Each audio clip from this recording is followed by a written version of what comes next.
घटनाएं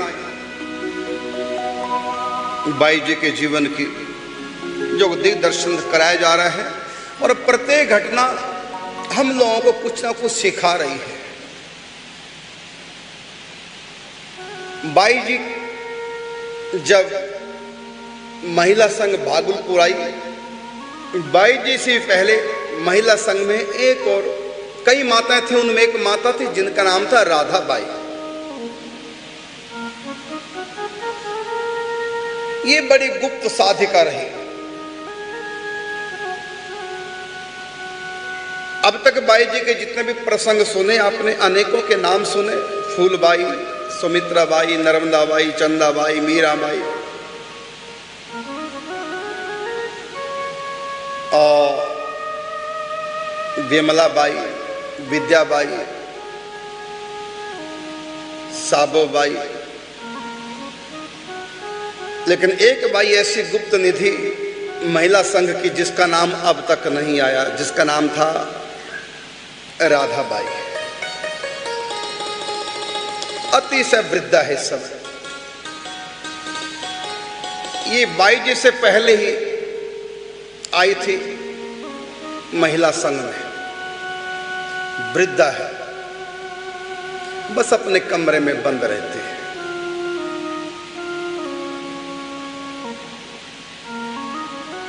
भले ही दुनिया न जाने, समाज न जाने, लेकिन फिर भी जो गुप्त संत हैं उनका प्रभाव जहां भी वो रहते हैं स्थान पर, उसकी दिव्यता, उसकी चिन्मयता भजन की, उसका प्रभाव उस स्थान पर पड़े बिना नहीं रहता। सिद्ध संतों का आभा मंडल, उनके भीतर से निकली आध्यात्मिक ऊर्जा आसपास के क्षेत्र को भी प्रभावित कर ही देती है। भक्त चाहे कितना भी सुगुप्त ढंग से रहता हो, कहा ना कि भक्ति करे पताल में। पताल का मतलब यह है छुप करके, कहीं भी पताल में बैठ के भले कोई भक्ति करता हो। भक्ति करे पताल में और प्रगट होत आकाश, अर्थात देवताओं तक, सिद्धों तक, भगवान तक उसकी खबर पहुंच जाती है। भक्ति करे पताल में प्रगट होत आकाश, दाबी दूबी न दबे कस्तूरी की बास। भले कोई जान नहीं पाया कि राधाबाई को कि क्या है, क्योंकि जिनको जुकाम हो ना उनको सुगंध नहीं आती। बाई का कुछ ऐसा अटपटा जीवन था राधाबाई का। लोगों के लिए तो बाई का जीवन एक मनोरंजन के लिए था, हंसी मजाक के लिए। ऐसी सी बातें थी राधाबाई की।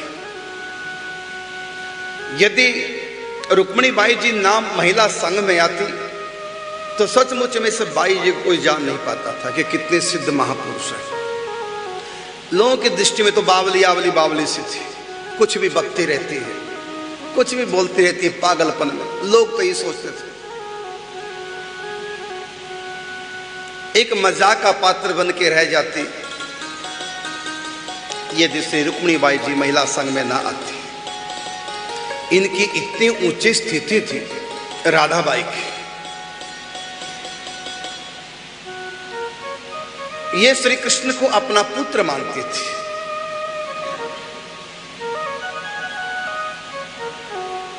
और हमेशा यशोदा भाव से भावित होकर के श्री कृष्ण को लाड़ लड़ाना, दुलाना, डांटना, फटकारना, उनकी संभाल करना, बस यही इनका भीतर का जीवन था, आध्यात्मिक जीवन था। मैं राधाबाई हूं भूल गई, मैं यशोदा, मेरा कृष्ण। मंदिर में, कमरे में कोई मंदिर विशेष नहीं था, बस उनके बेड पे, क्योंकि अतिशय वृद्धा थी, उनके बेड पे बगल में एक चित्र लगा था जिसमें यशोदा माता डंडा लेकर के कन्हैया को शिक्षा दे रही है, और कन्हैया हाथ जोड़े, आंखों में आंसू भरे, डरे डरे से मैया की तरफ दया की मानो भिक्षा मांग रहे हैं कि मारे मत मैया वचन भरवाए ले, आज के बाद चोरी नहीं करूंगा। ये चित्र में है, बस यही उनके आराध्य देव है। कन्हैया मैया से कहते हैं, देखा मैया क्रोध में आ गई, हाथ में छड़ी है, मारे मत मैया वचन भरवाए ले, सौ ग्वालों की खवाए ले, चाहे सखियों की खवाए ले। मैया मैं अपने सखाओं की सुगंध खाता हूं, चाहो तो कहो तो गोपियों की सुगंध, चाहे आप चाहें तो मैं गवों की सुगंध कहता हूं, शपथ पूर्वक कहता हूं कि मैं अब कभी दोबारा चोरी नहीं करूंगा। 100 ग्वालों की खवाए ले, चाहे सखियों की खवाए ले, चाहे गैया के ऊपर मेरो हाथ रखाए ले, पर मारे मत मैया वचन भरवाए ले, मारे मत मैया भरवाए ले। 100 गंगा की खवाए ले, चाहे जमुना की खवाए ले, चाहे सरजू के बीच मोए खड़ा करवाए ले, पर मारे मत मैया वचन भरवाए ले, मारे मत मैया वचन भरवाए ले। 100 अपनी भी खवाए ले, चाहे बाबा की खवाए ले, चाहे दाऊ भैया के सर पे हाथ रखाए ले, पर मारे मत मैया वचन भरवाए ले, मारे मत मैया वचन भरवाए ले। बस ये चित्र में दिखाया गया, कन्हैया हाथ जोड़े मैया से कहते हैं किसी की सुगंध खलवा लो, चाहे किसी के ऊपर हाथ रखवा लो, आज के बाद मैं चोरी नहीं करूंगा और कभी झूठ नहीं बोलूंगा। ये चित्र में दिखाया गया, मैया के हाथ में छड़ी, कन्हैया की आंखों में आंसू, हाथ जोड़े डर रहे हैं मैया से। ये वो श्री कृष्ण है, काल भी जिनसे भय खाता है, जिनके भय से पूरी प्रकृति अपने नियम को कभी तोड़ती नहीं है। पूरे ब्रह्मांड का संचालन काल और प्रकृति देवी कर रही हैं, जिनके भय से हवाएं चलती हैं, जिनके भय से ग्रह नक्षत्र कभी अपना रास्ता नहीं बदलते, कभी गति आगे पीछे नहीं करते। पूरे ब्रह्मांड में कण कण में जिनका शासन है, 33 कोटि देवता भी भय खाते हैं कहीं अपराध ना हो जाए। वो श्री कृष्ण आज मैया से भय खा रहे हैं। मैया ने कन्हैया को उखल से बांध दिया। ये मैया के कन्हैया, सबके कृष्ण अलग अलग है, सबके कृष्ण एक जैसे नहीं। जाकी रही भावना जैसी और प्रभु मूर्त तिन देखी तैसी। तो मैया के साथ कन्हैया के जो भी खेल हुए हैं भागवत में, ग्रंथों में, बस उन्हीं का वो चिंतन करते हमेशा। मैया के कन्हैया का चिंतन करते, उन्हीं विचारों में राधाबाई खोई रहते हैं। कभी औखल से बांध दिया मैया ने,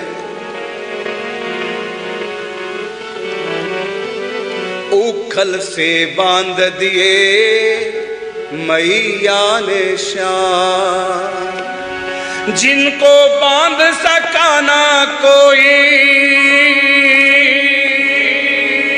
जिनको बांध सका ना कोई, जगत तमाम, उखल से बांध दिए मैया ने श्याम, उखल से बांध दिए मैया ने श्याम।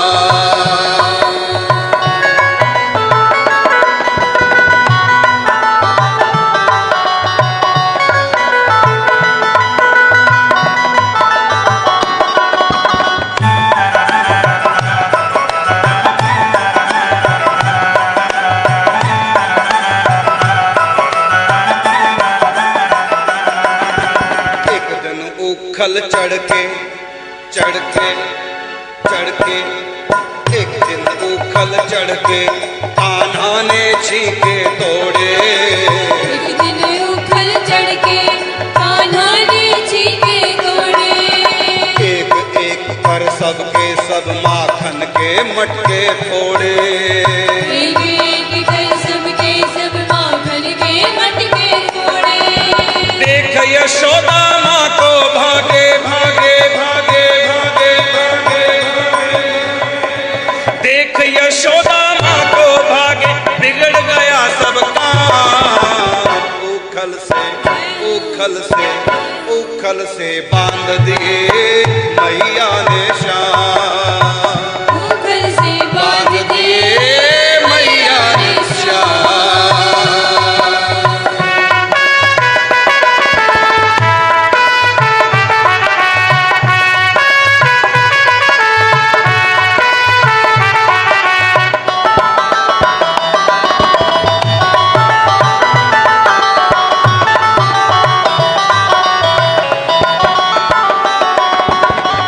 श्याम को बांधा बांधा बांधा, पकड़ श्याम को बांधा तो रस्सी पड़ गई छोटी, पकड़ श्याम को बांधा तो रस्सी पड़ गई छोटी।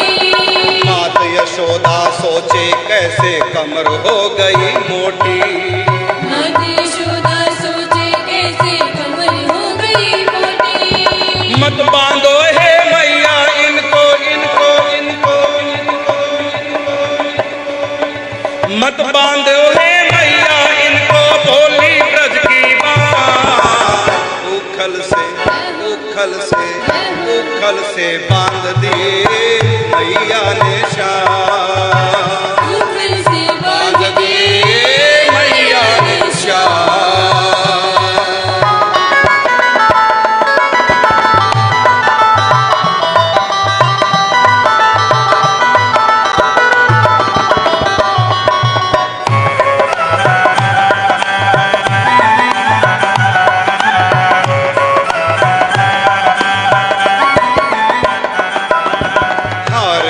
जब मैया मैया मैया हार गई जब मैया तो बंध गए अपने आप, हार गई जब मैया तो बंध गए अपने आप। आज मिटाना चाहते थे प्रभु यमल अर्जुन का श्राप, आज मिटाना चाहते थे प्रभु यमल अर्जुन का श्राप। कर उद्धार युगल वृक्षों का,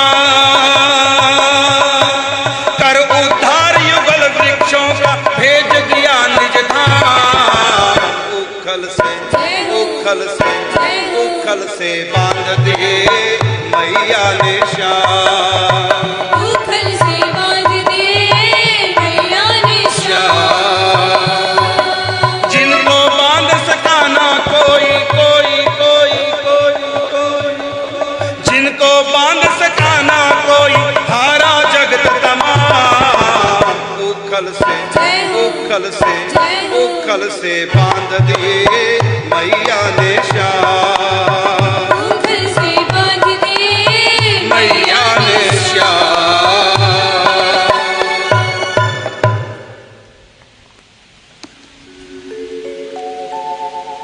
ये लीला यशोदा कन्हैया की ब्रज में तो हुई और हो रही है, लेकिन वर्तमान में ये लीला महिला संघ के उस कक्ष के भीतर चल रही है। राधाबाई यशोदा बनी है भावराज्य में, हाथ में छड़ी तू बहुत उद्यमी हो गया है, तू बात नहीं मानता। मैं हार गई हूं तुम्हारी करतूतें सुन सुनकर, देख देख कर। क्या मैं तेरे को सीधा करूंगी। अब देखती हूं तू कैसे उद्यम करेगा। और भाव में भरकर बाई राधाबाई ये बातें बोल रही थी, आवाज बाहर तक जा रही थी। बाहर महिला संघ की जो महिला है वो सुन रही थी। आज तेरे को छोड़ूंगी नहीं। कहां है मेरी छठी? बाहर केवल आवाजें आ रही हैं, भीतर से कुंडी बंद है। वो अपने कक्ष में लीला चल रही है भीतर, मां बेटे की। बाहर केवल आवाजें आ रही है। कहां है छठी, कहां है छठी? देख, फिर आवाज आनी बंद। थोड़ी देर बाद फिर आवाज आई, अच्छा बदमाश, तू मां को बड़ा तंग करने लगा, कहां छुपाई तुमने छड़ी?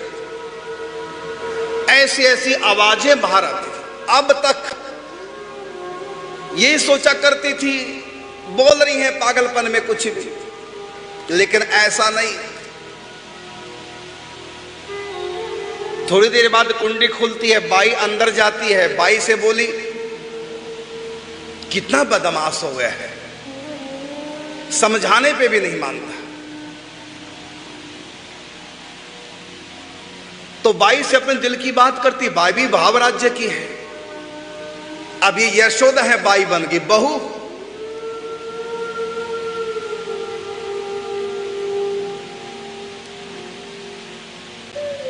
एक दिन की बात, बाई आई कमरे में। कमरा खुला था राधाबाई के पास। वो राधाबाई डांट रही है ठाकुर जी को, आवाजें बाहर तक आ रही है कि तुम मुझको बुढ़िया को इतना तंग क्यों करता है? कितनी बार तेरे को समझाया, क्या मिलता है तेरे को बूढ़ी अम्मा को तंग करके? ऐसे बोल रही थी। और बाई में आवेश आ गया।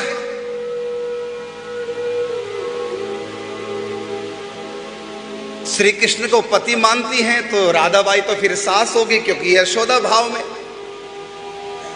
बाई में भी आवेश आ गया।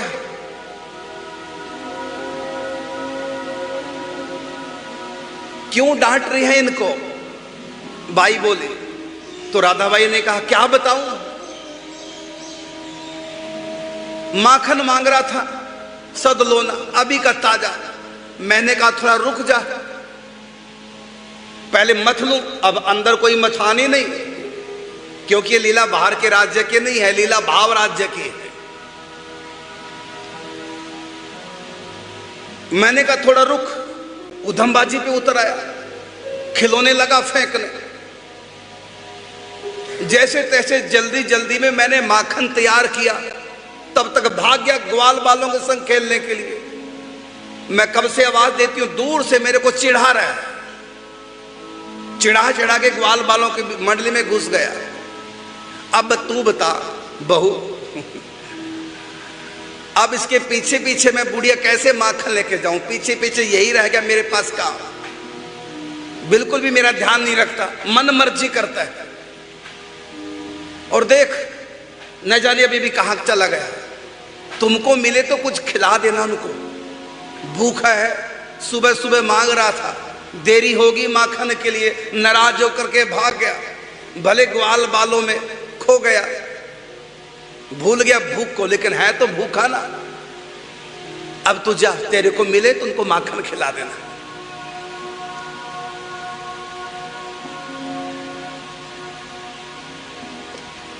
एक दिन रुक्मिणी बाई आई आवेश में, भाव आवेश। रुक्मिणी बाई बोली कि आज मैं शिकायत करने आई हूं तेरे लाला की। ये हमसे बहुत उधम लगा करने,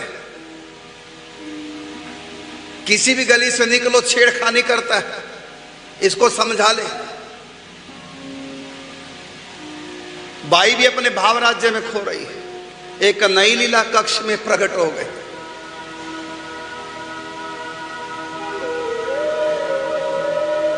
एक दिन बाई भाव में है। राधाबाई कौन है? बाहर से तो राधा बाई है और भीतर से कौन है? यशोदा। और श्री कृष्ण को पति मानने वाली रुक्मिणी बाई, ये हो गई बहू, आई सास के पास। ये नर की लीला है। थोड़ा झुककर लगी प्रणाम करने, तो राधा बाई ने दोनों पांव आगे कर ले, बहू छू ले, कोई दिक्कत ना हो छूने। तो पांव छुए सास के राधा बाई के, रुक्मिणी बाई ने सर पे हाथ फेरा, पुचकारा, तेरा सुहाग जुग जुग जीवे, तू सदा सुहागिन रहे।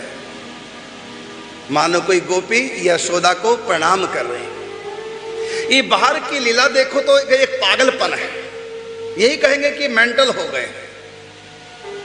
ये शरीर से थोड़ा थोड़ा बार छींटे पड़ रहे हैं, भीतर की लीला के वास्तव में लीला भीतर ही हो रही होती है। ये भौतिक देह के अनुसार ये समाज में प्रकृति में दिखाई दे रहे हैं, बाकी यहां होते नहीं ना। यहाँ इस समय जो लीला हो रही है ये कालातीत है, देशातीत है। लोगों के लिए कक्ष है, लेकिन नहीं, दिव्य धाम में प्रकट लीला चल रही बाई जी के साथ और राधा बाई के साथ। ऐसी इनकी पवित्र लीलाएं, ये राधा बाई की, ये गुप्त साधिका थी। हर समय नाम जप और भाव राज्य में खोए रहना। और ये कोई भी कर सकता, तो कोई कठिन काम नहीं है। नाम जाप करो और जिस भी भाव से आपका प्रेम हो श्री कृष्ण से, पुत्र रूप में, मित्र रूप में, पति रूप में, प्रियतम रूप में, या राधा रानी से सखी भाव में, कोई भी भाव, बस जो भाव आपका है उसी भाव की जो लीलाएं भगवान ने अवतार काल में की है या नित्य धाम में चल रही है, बस उन लीलाओं को एक बार पढ़ के अच्छी तरह देख लो। आप स्वयं की कल्पना भावना करो कि मैं भी उनमें एक हूं। सख्य भाव की लीला पसंद है, श्री कृष्ण से सख्य रिश्ता पसंद है सख्य भाव का, तो सखाओं के साथ श्री कृष्ण ने जो जो खेल किए उन लीलाओं को पढ़ लो और स्वयं उन लीलाओं को आंख बंद करके चिंतन करो। दर्शक बन के भी, दृष्टा बन के और दृश्य बन कर भी, जैसा आप चाहे। स्वयं भी अपने आप एक सखा के रूप में भाव करो।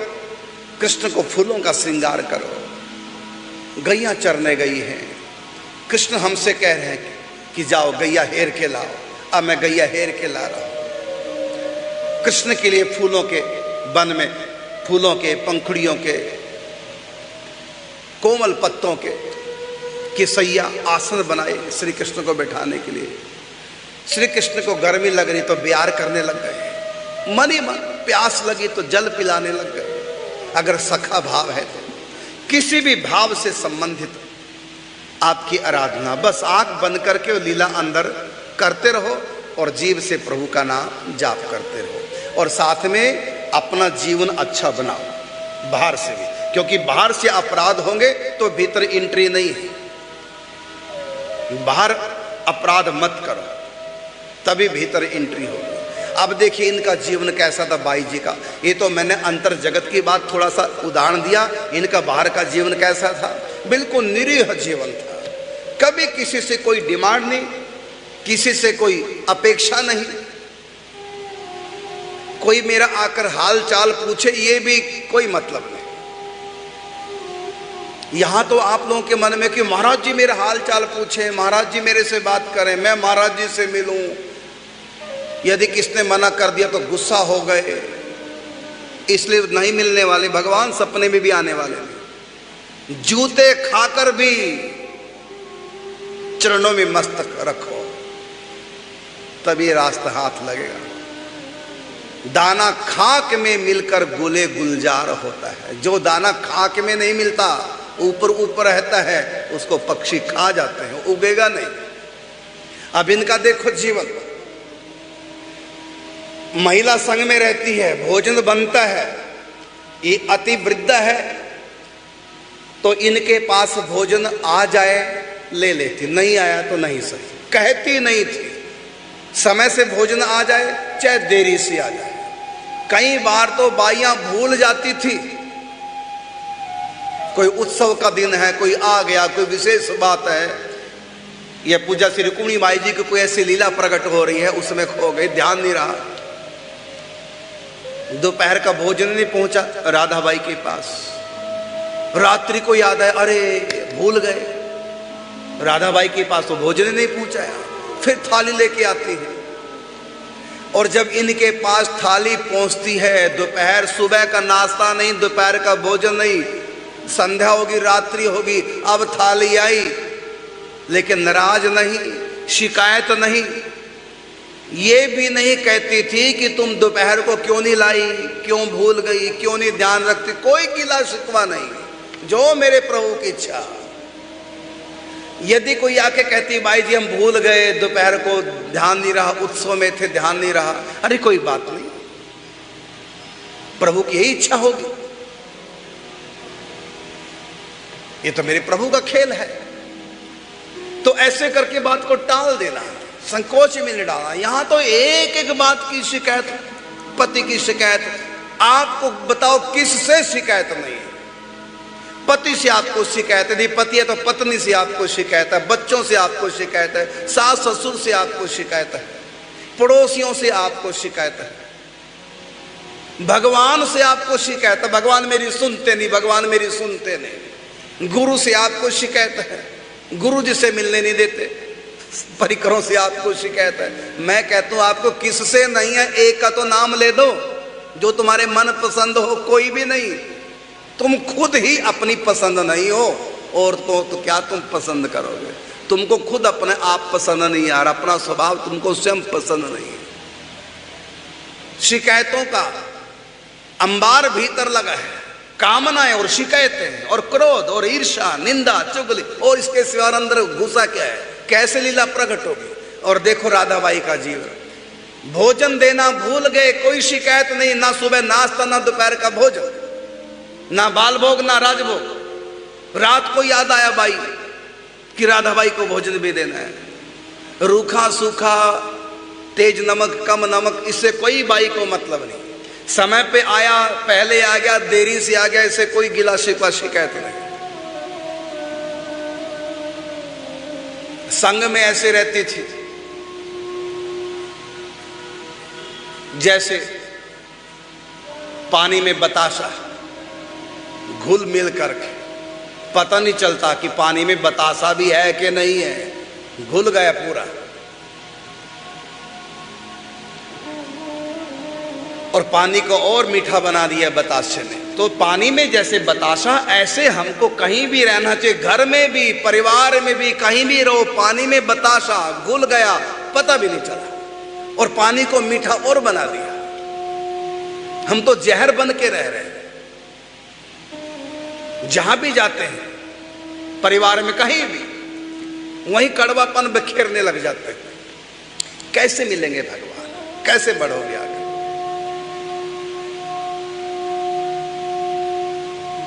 रूखे सूख की कौन कहे, मिला नहीं भोजन तब भी कोई शिकायत नहीं। क्यों? शिकायत तो उनको होती है जो संसार के भूखे होते हैं। जिनको संसार की भूख लगी, शिकायत उनको है। जिनको भगवान की भूख लगी, उनको कहां फुर्सत है शिकायत करने की, अभाव देखने की।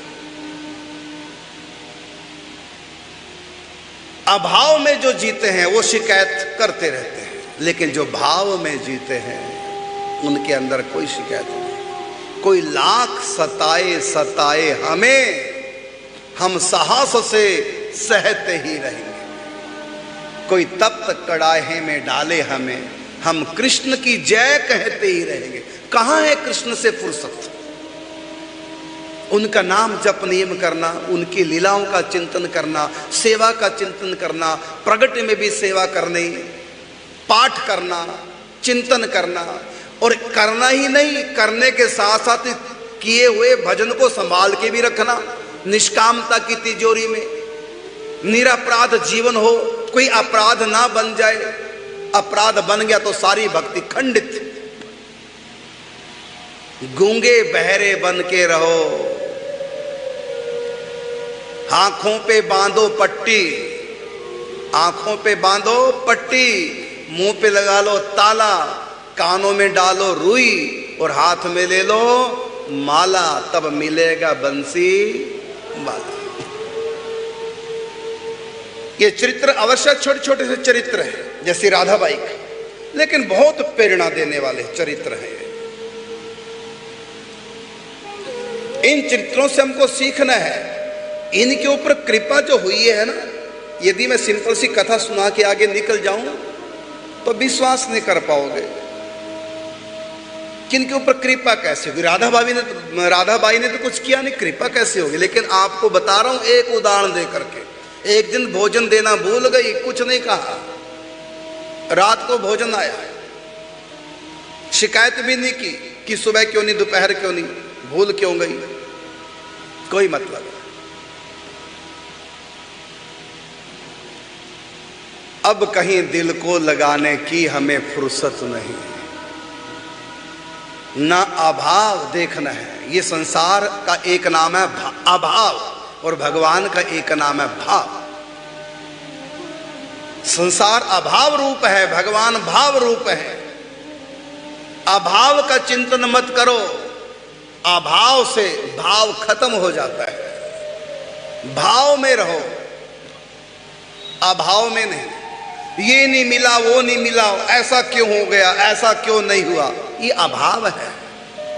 मेरी बात क्यों नहीं मानी, मेरे अनुसार क्यों नहीं चलते, ये अभाव की दुनिया से भाव की अपेक्षा रखते हो। कितनी बड़ी मूर्खता कर रहे हो। बबूल के वृक्ष से आम की आशा रखते हो, कितनी बड़ी मूर्खता कर रहे हो। ये संसार अभाव रूप है, ये पूर्ण नहीं है, अधूरा है। अधूरे रहोगे तुम भी संसार से संबंध जोड़ करके। सारा संसार भी मिल जाए तब भी पूर्णता का एहसास नहीं हो सकता। सगल सृष्टि को राजा दुखिया, हरि को नाम जपे सोई सुखिया।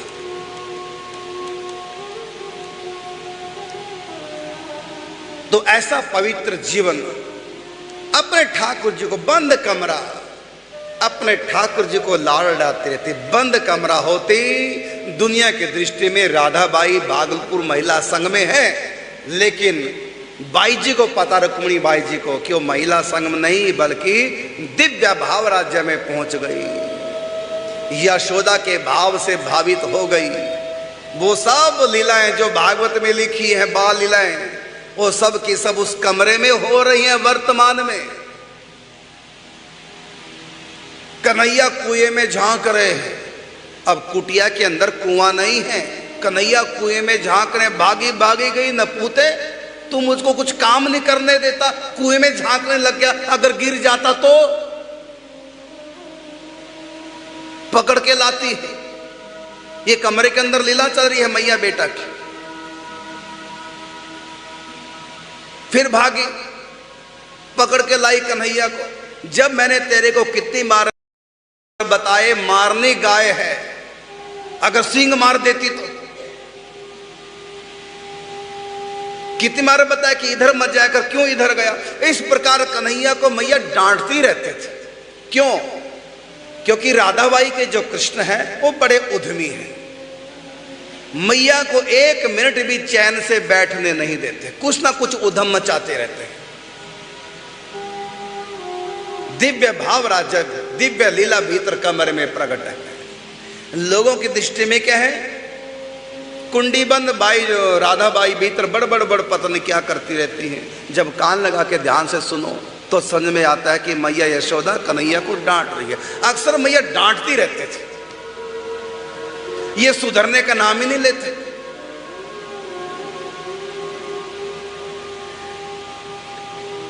तो ऐसे मैया को अपने में उलझा के रखते थे। मैया का ध्यान इधर उधर बिल्कुल ना जाए, मुझ में ही रहे। फिर समय आया, राधाबाई जी का सिर छूटा। फिर गंगा किनारे उनका संस्कार होता है।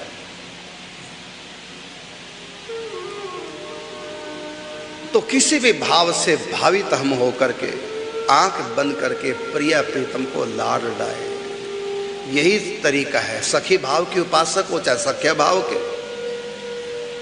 चाहे श्रृंगारस के उपासक हो चाहे माधुर्य भाव के, चाहे दास्य भाव की उपासना कर रहे हैं चाहे ऐश्वर्य भाव की उपासना कर रहे हैं, आंख बंद करके उन लीलाओं का चिंतन कर और नाम जाप करते रहो।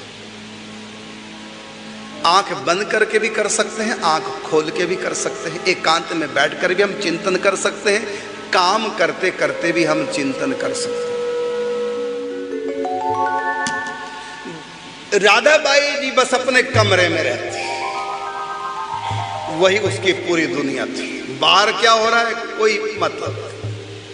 साल में बाई केवल एक त्योहार मनाते थे। राजस्थान में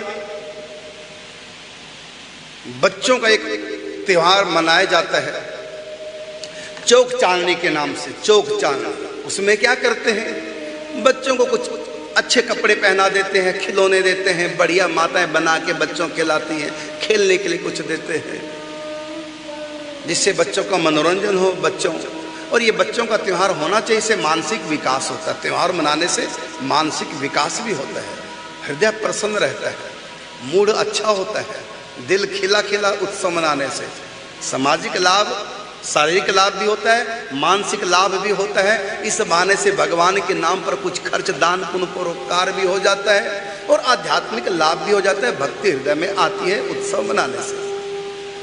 तो भाई कि जो ठाकुर जी हैं वो छोटे से हैं, और गिरिराज नहीं उठाता, क्योंकि गिरिराज जी तो उठाएंगे बड़े वाले, उनके तो गोद में खेलने वाले छोटे घुटन घुटन थोड़ा चलना सीख रहे हैं, बस इतने से ठाकुर जी इनके छोटे से। तो छोटे से बालक इसलिए त्योहार मनाती। अब ये कैसे त्योहार मनाती, ये साल भर थोड़ा थोड़ा समय निकाल करके बटवे सिला करती थी।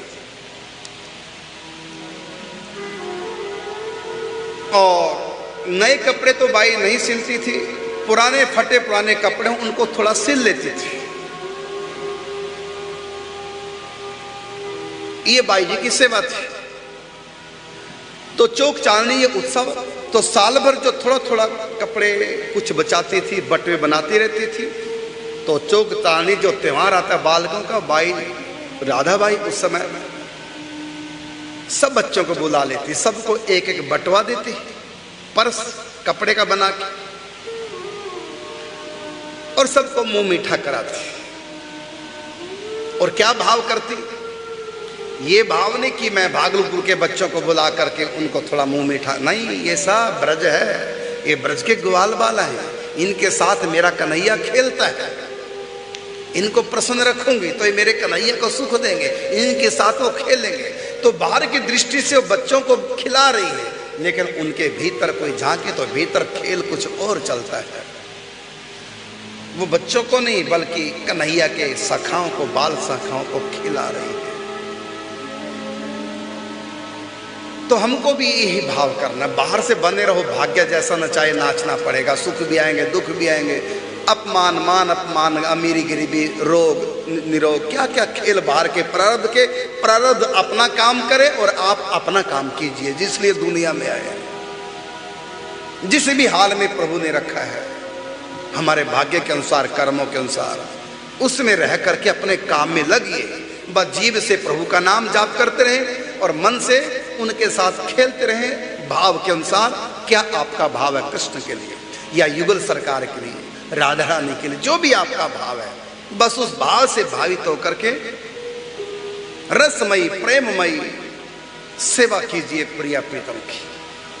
और बाहर का जीवन, जब आप प्रकृतिस्थ होते हैं तो बाहर का जीवन आपका रहे भगवत भाव से, सबके भीतर प्रभु मेरे द्वारा किसी का अहित ना हो, जितना हो सके मैं सबकी सेवा करूं। और इसके लिए प्रकृतिस्थ होकर के रहना बड़ा कठिन है, क्योंकि चारों तरफ प्रतिकूलता है, माहौल कलयुग है, चारों तरफ माया के अटैक होते हैं जब प्रकृति में हम होते हैं। और आंख बंद करके जब होते हैं किले में है, सुरक्षित है। संत जितनी देर एकांत में भीतर रहते हैं उतनी देर वो सुरक्षित रहते हैं, निश्चिंत रहते हैं और आनंद में रहते हैं। और जो ही वो प्रकृतिस्थ होते हैं बाहर का तरफ, तो एक एक कदम फूंक के रखना पड़ता है। किसी का अपराध ना हो जाए। लेकिन दुख की बात है, लोग नहीं ध्यान देते बाहर के जीवन पर। लड़ाई झगड़े, निंदा चुगली, तेरा मेरा, ईर्षा द्वेष, नफरत, क्या क्या खेल। इधर हरे राम हरे कृष्ण भी चलता रहता है, इधर एकादशी व्रत भी चल रहा है, तिलक भी है, कंठी भी है, गुरु भी है, साधना भी है, ग्रंथ भी है, तीर्थ भी आते हैं, सब कुछ करते हैं, भक्ति में कमी नहीं रखते। लेकिन जागतिक जो व्यवहार हमारा है, उस जागतिक व्यवहार में हम फेल हैं, इसलिए भक्ति फलित नहीं होती।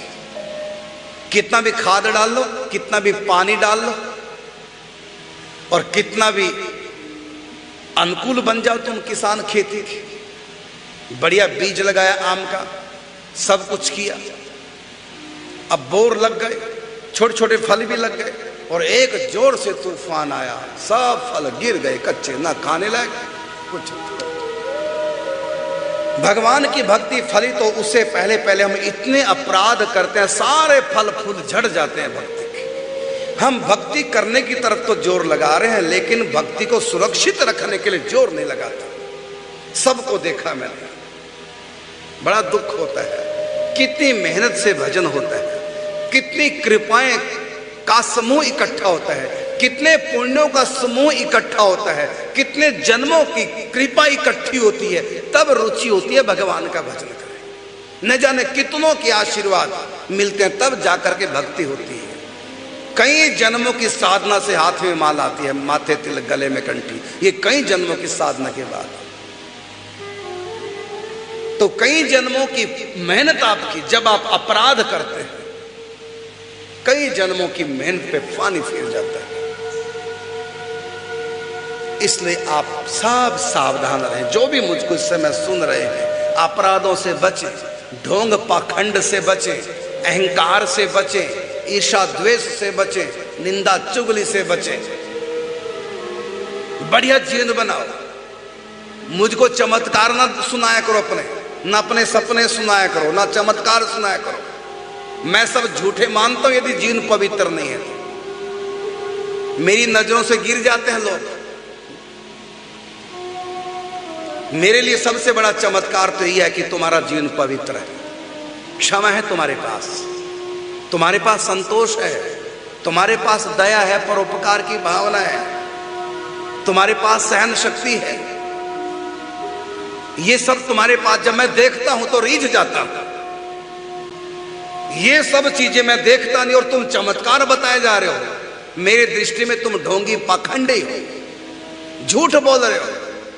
ऐसे चमत्कार नहीं हो सकते, इतनी जल्दी चमत्कार नहीं। जीवन अनाप शनाप जिए जा रहे हो, झूठ, निंदा, चुगली, प्रेम, ढोंग, पाखंड, नाटक क्या का जीवन में चल रहा है, और चमत्कार मुझको बता रहे नहीं है, झूठ बोल रहे हो। मेरी दृष्टि में तुम झूठे हो।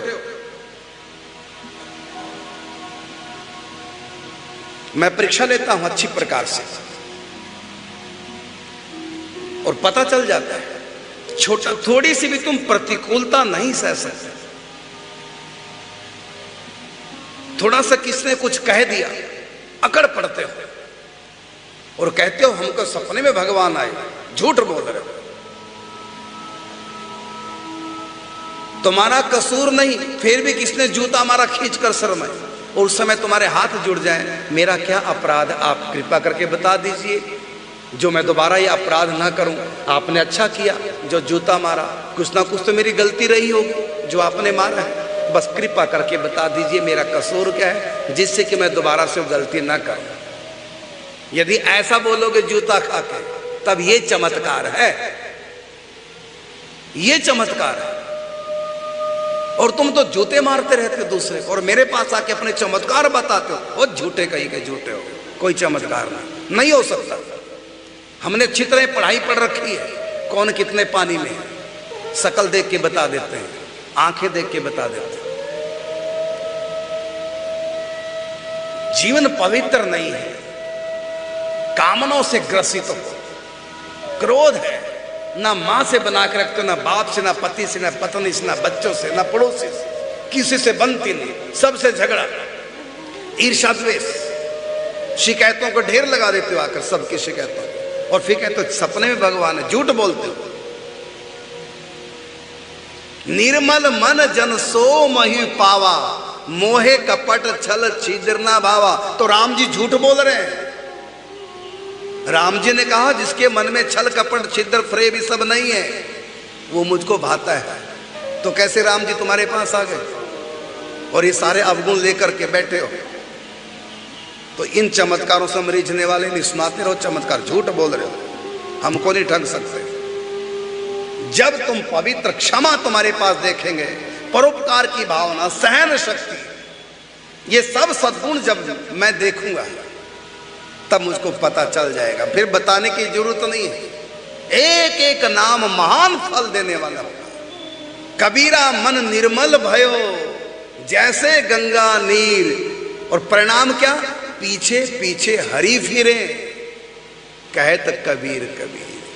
तो कबीर ने कहा न मन निर्मल है, मन चंगा तो कटौती में गंगा, और बिना मन चंगा तो कहते हो गंगा। तो झूठ बोल रहे, कर दूंगा नंगा। झूठ बोल रहे हो, मन चंगा नहीं और कहते कटौती में गंगा। झूठे कहीं के। मन पवित्र जब तक नहीं होगा तब तक सब नाटक है। शुद्ध मन को रखिए। यहां एक ही उदाहरण दे रहा हूं। भोजन भूल गई सब बाइया, नहीं किसी की याद रहा, कोई गिला शिकवा नहीं। वहां भी देखो ना प्रभु का खेल। भागवत में तुमको खेल दिखाई दे रहे हैं और जगत में तुमको भगवान के खेल नहीं दिखाई दे रहे।